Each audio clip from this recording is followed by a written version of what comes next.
Merhaba arkadaşlar, hepiniz hoş geldiniz. Umarım iyisinizdir. Bugün sizlere doğru alımı nasıl yaparız, doğru alım yeri neresidir, bunları anlatmaya çalışacağım arkadaşlar. Öncelikle şunu söyleyeyim. Doğru alım yeri dediğimiz yerler göreceli bir kavramdır. Nasıl ki destek dirençler herkese görecelidir. Yani herkese göre, kime göre destek, kime göre direnç, bunlar kişiden kişiye değişir. Bu da bir göreceli kavramdır. Yani bana göre doğru yer diyebilirim.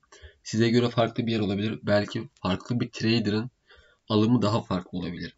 Ben tamamen size kendi kullandığım, kendime göre doğru olan bir alım yerinden bahsedeceğim arkadaşlar. Öncelikle bunu söyleyeyim. Daha sonra bununla nasıl işlem yaparız, nasıl işleme gireriz, işlem yaparken nelere dikkat etmemiz gerekiyor, bunları anlatmaya çalışacağım.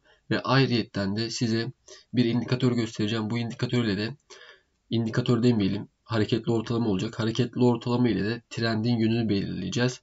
Birbirlerini desteklemiş olacağız aslında.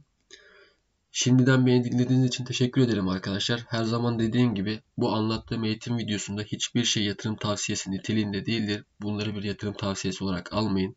Büyük zararlar elde edebilirsiniz arkadaşlar. Şimdi izninizle eğitim videomuza geçiyorum. Bugün sizlere Heikin Aşı grafiği üzerinden göstereceğim. Neden Heikin Aşı grafiği üzerinden göstereceğim arkadaşlar? Çünkü Heikin Aşı'yı bildiğiniz gibi bize daha düz ve daha iyi çizgiler çekebilmemiz için daha bir mumların açılış ve kapanışının ortalamasını alarak bize yeni bir mum atıyor ve görüntümüz güzel oluyor ve daha iyi trendleri belirleyebilmemiz için bir grafik haline geliyor. Zaten Heikin Aşı'yı bu yüzden kullanıyoruz ama dediğim gibi beni takip eden insanların belki birçoğu buradaki mum grafiklerinin, yani normal açılış kapanış mum grafiklerinin orantısız attığı için kendi çizdikleri grafiğin yanlış olduğunu düşünerek de işleme girmiyorlar. Yani birçoğumuz aslında kendi yaptığımız, kendi çizdiğimiz grafiklere güvenemiyoruz. Bu yüzden sizlere Heikin Aşı üzerinden göstereceğim ki zaten Heikin Aşı'yı trend yönü belirlemek için kullanırız genelde. O yüzden grafiğimi 5 dakikalık grafiğim duruyor ve mum grafiği değil de Heikin Aşı olarak ayarlıyorum ve gördüğünüz gibi daha düzgün bir grafik haline geldi. Düşen trendi daha rahat görüyorum. Yükselen trendi daha rahat görüyorum ve mumları daha rahat okuyabiliyorum arkadaşlar.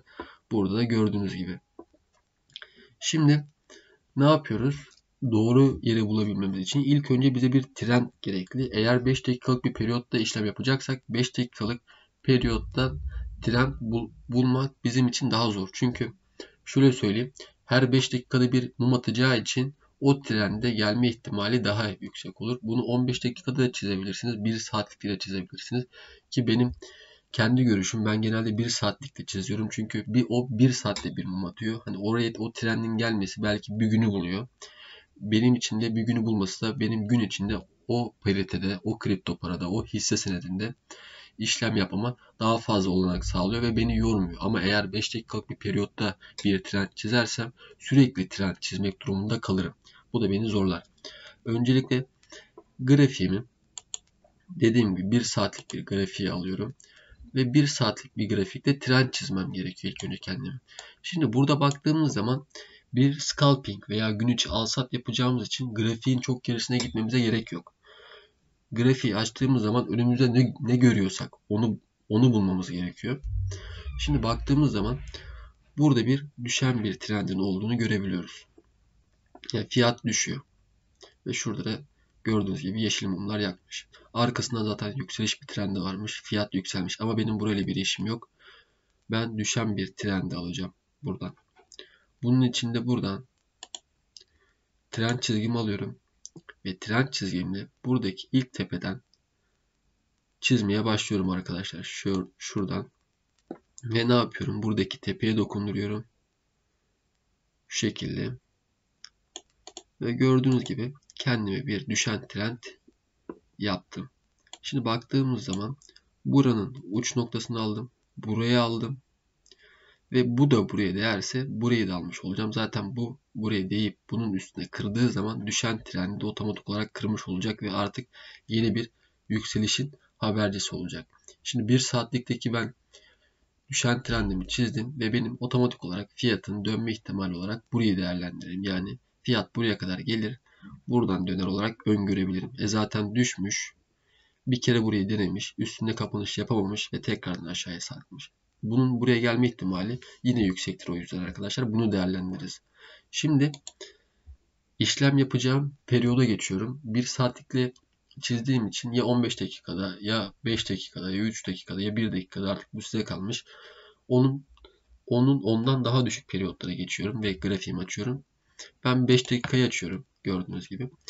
Ve 5 dakikalık periyodu açtığım zaman arkadaşlar ve çizdiğim düşen trendi görüyorsunuz. Buradan çizmişim 5 dakikalıkta. Ve burada bir kere değmiş.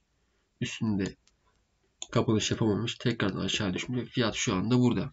Hedef fiyatım da burası oluyor. Yani otomatik olarak da benim hedef fiyatım da burası oluyor. Şimdi oranın yüzdeliğini aldığımız zaman şunun başından alalım. İlk çizgiye kadar %2 yapıyor ortalama. Yani %2 hedef fiyatı ben kendime koymuş oluyorum. Satış yerimi. Ama illa burada satacağım diye bir şey yok. Bu benim trade amaçlı yerini gösteriyorum.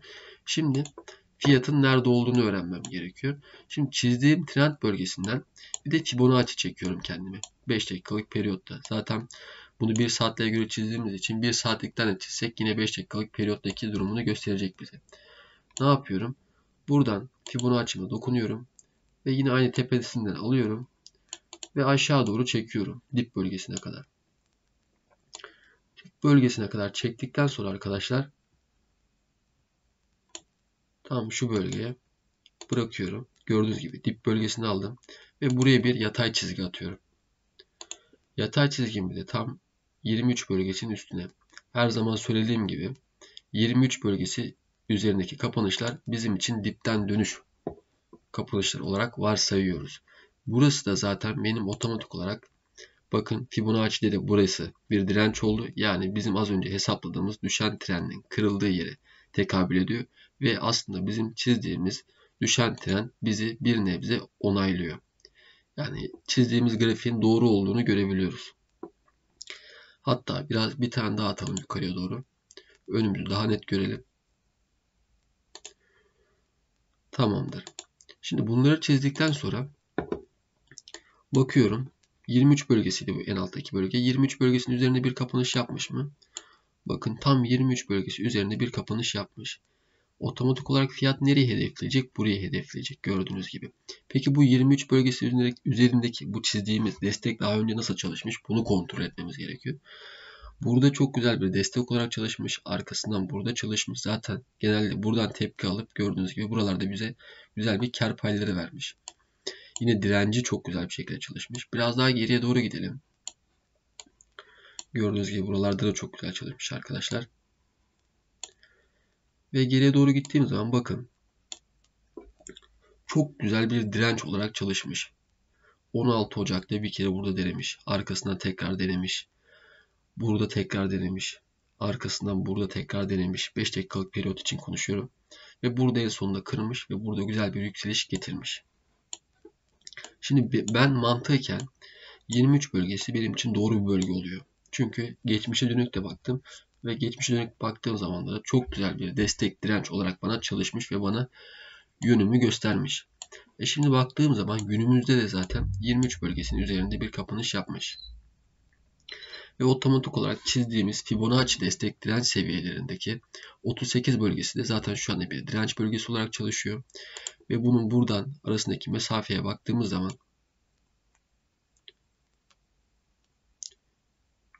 %1.90 yani %2 diyebiliriz. %2 şeklinde bir mesafesi var şu anki anlık fiyatta.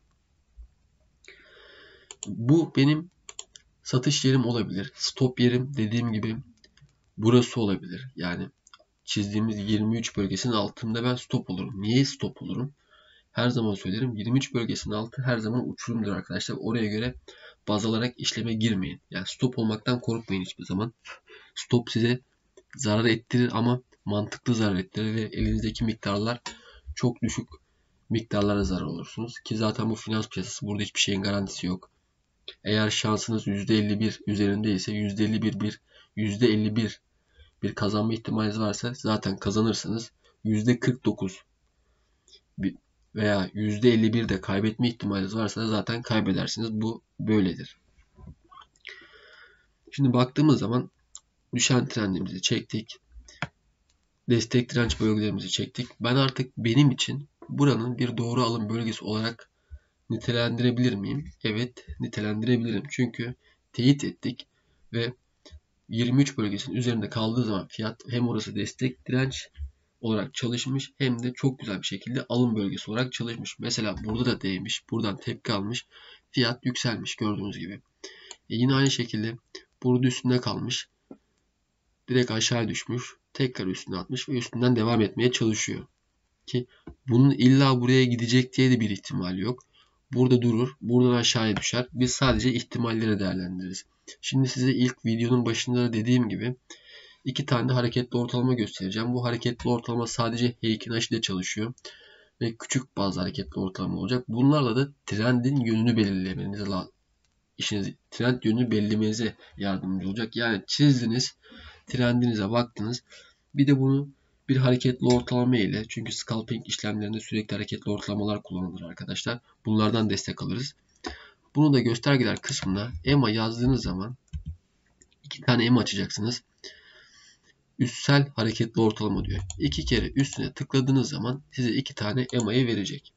EMA'yı verdikten sonra girdi ayarlarını birinin şunun 8 yapacaksınız. Unutmayın. Bunun rengini beyaz yapalım. Kalınlaştıralım. Diğerini 5 yapacağız. Şimdi aklınıza şöyle bir soru gelebilir. Hocam ikisi de küçük hareketli ortalama. Bunlar nasıl birbirleriyle kesişecek diyebilirsiniz. Normal bir fiyat grafiğinde, yani normal bir mum grafiğinde bunları birbirleriyle kesiştirmemiz çok zor.